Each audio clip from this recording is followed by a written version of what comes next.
Good evening. I'm Patricia Vallone with a CTV News update.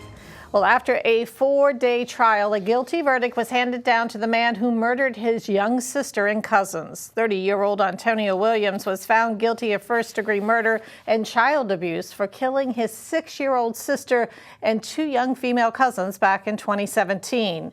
Officials say Williams was caring for the girls while his mother was at work, and while they were sleeping, he allegedly went into a bedroom and stabbed them. Prosecutors say Williams cleaned the knife, his shorts, and socks following the murders. He did everything he could to clean up the scene. He used bleach because he had control of the whole home at the time, right?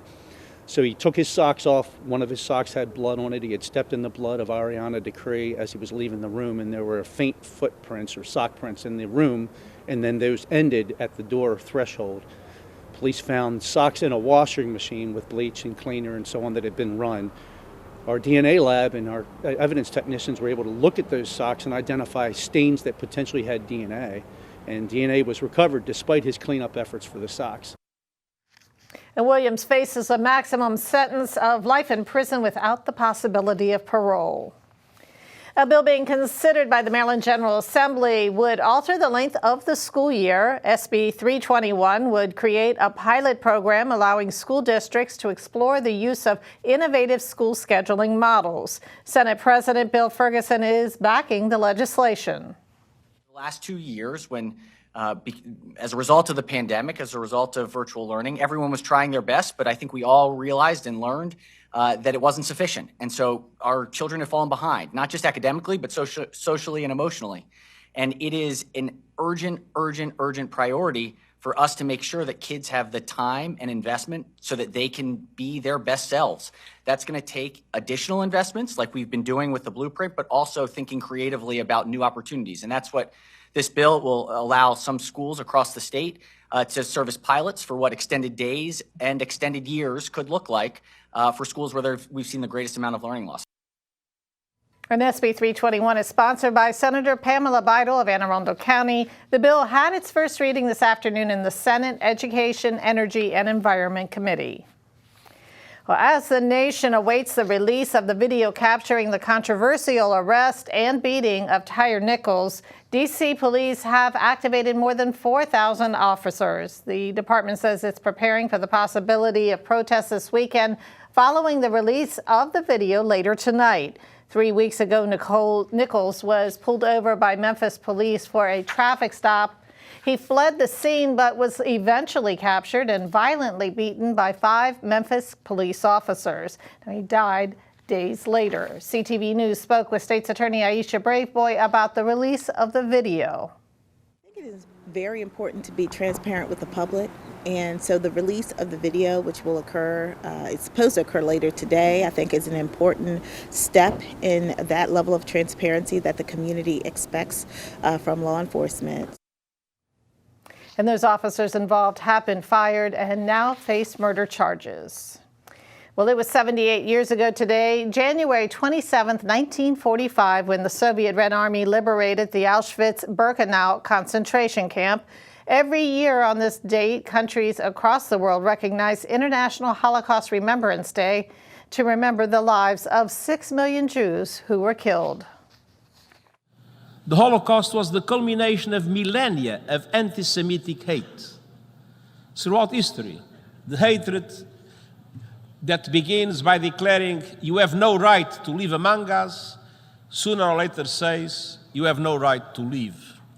But further on about 200 yards, there was another fence, similar to this fence in the front, also green. Behind this fence I've seen a fire. I didn't see what was burning, but there was a fire and the smell. And I realized this is the end of the road. Vice President Kamala Harris's husband, Doug Emhoff, participated in a candle lighting and wreath-laying ceremony at Auschwitz today. Emhoff is the first Jewish spouse of a president or vice president.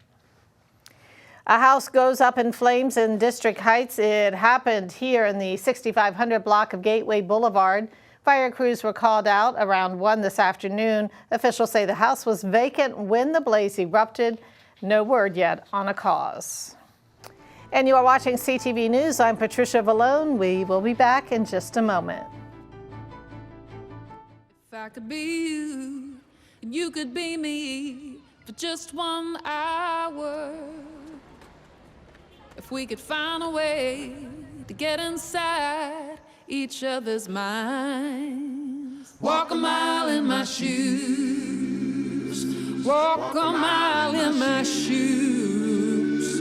Well, before you abuse, criticize, and accuse. Walk a mile in my shoes. Here are the COVID-19 numbers rounding out the week. The Maryland Department of Health has confirmed more than 4,800 cases since Monday. The county's positivity rate is 14.8%. 64 Marylanders have died of COVID this week, including 10 over the past 24 hours. 609 people are hospitalized with the disease.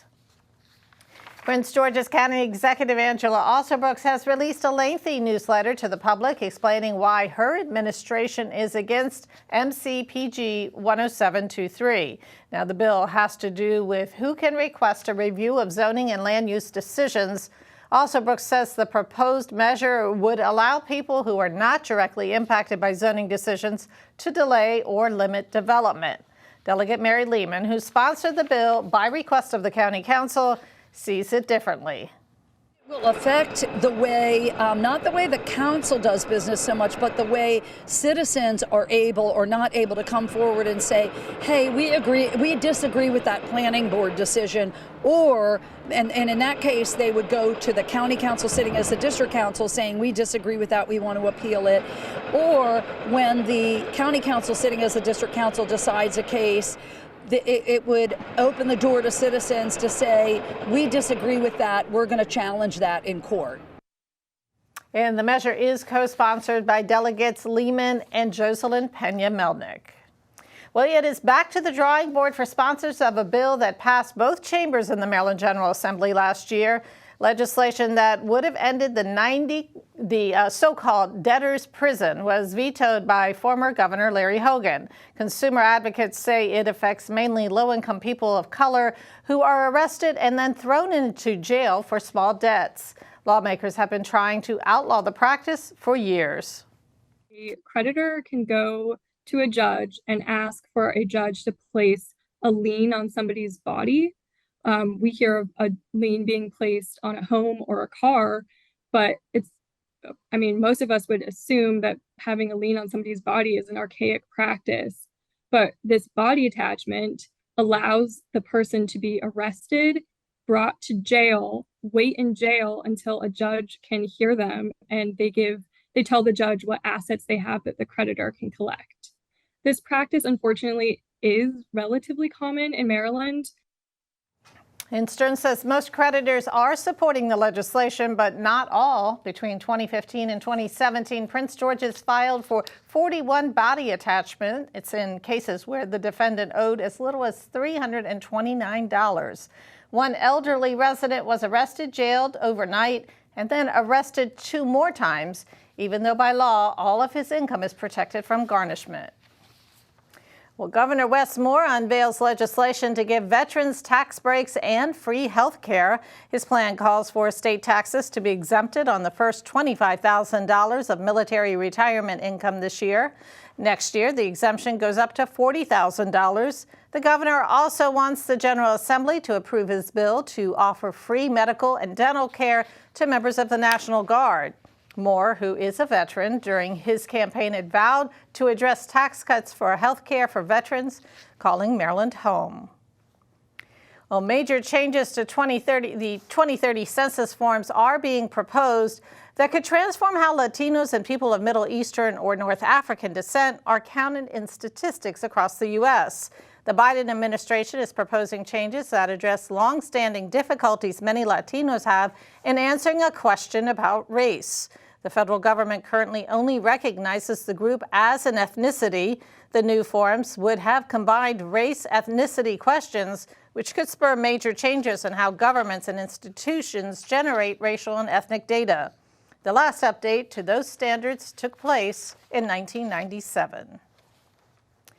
A Maryland man has pleaded guilty to threatening to kill a member of Congress. 39-year-old Justin Kuchta, who worked in the Maryland Comptroller's office, sent the message in July through an through an event invitation website. CNN has identified the target as Senator Ted Cruz. Kuchta, who also sent a message to Cruz's office, pleaded guilty to interstate communication containing a threat to injure. He faces up to 5 years in federal prison when he's sentenced in April. A violent road rage incident in Brandywine leads to one arrest. 22-year-old Christopher Durham of Waldorf has been arrested and charged with attempted first-degree murder and multiple weapons charges. It stems from a shooting on Crane Highway and Shortcut Road on Wednesday afternoon. According to police, Durham shot at another motorist. The vehicle the victim was in was struck, but not the driver. The shooting resulted in a multiple vehicle crash. Durham was arrested at the scene. The shooting caused the busy stretch of the roadway to be closed for hours. And still to come here on your Friday sports page is coming up. Stay tuned. Simon Buggs here, and coming up, the Bowie State men and women's basketball team will both be taking the court tomorrow in an exciting conference matchup. Stay right there, you don't want to miss it. When I deployed, I didn't realize that even the air I was breathing was dangerous. Since coming home, I've watched friends get sick and struggle to get the support they deserve. But now, that's finally changing. We're eligible for new VA healthcare and benefits based on when and where we served. Even though I feel okay, I'm going to apply. For my sake and for my family. Learn more and apply today. Visit va.gov/PACT.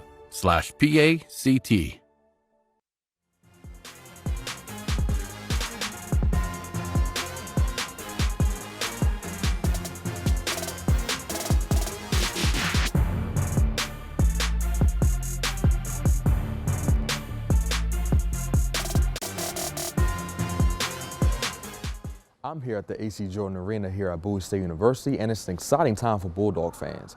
As the Lady Bulldogs practice this afternoon, the men's basketball team prepares to face off against Virginia State tomorrow in a nationally televised game. Well, it's always exciting to be on national TV. We've done that before here, and we've done it before in our league, but we're really excited for the opportunity to just play against a really good Virginia State team.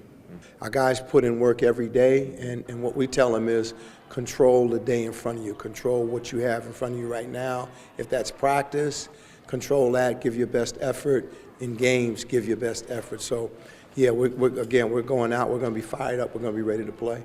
It'll be a doubleheader at A.C. Jordan Arena tomorrow. The Lady Bulldogs take the court at 12 noon, followed by the men at 3.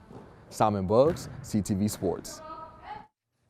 And now let's get a quick check on our 3-day weather forecast. Tonight, clear skies. Lows are going to be about 32 degrees. Saturday, mostly sunny skies for your weekend. Temps will reach 52 during the day and fall to 37 at night. Sunday, partly sunny with a chance of showers after 2 p.m. with a high of 52 and a low of 40. Monday, rain for your morning commute, and then it's going to become mostly cloudy. Daytime temps will reach 53 and fall to 33 at night. And that wraps up our CTV News Update. Join us right here again on Monday at 4:30. I'm Patricia Villa, and have a great weekend.